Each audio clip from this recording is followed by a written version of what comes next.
अस्सलाम वालेकुम गाइस। तो जैसे कि सिंपल पैनाडॉल है, ये पैनाडॉल एक्सटेंड है। पैनाडॉल एक्सटेंड पिछले साल पाकिस्तान में लॉन्च की गई थी, लेकिन अक्सर लोगों को इनके डिफरेंस का नहीं पता कि आखिर इनमें फ़र्क क्या है।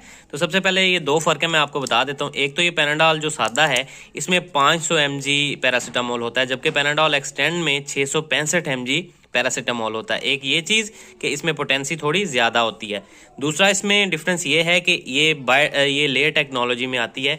उसका फ़ायदा ये होता है कि जब आप इसको खाते हैं तो ये तो जो सिंपल है, ये आपके मैदे में जाकर बहुत जल्दी हल होकर अपना असर शुरू कर देती है और बड़ी जल्दी जिस्म से खारिज भी हो जाती है।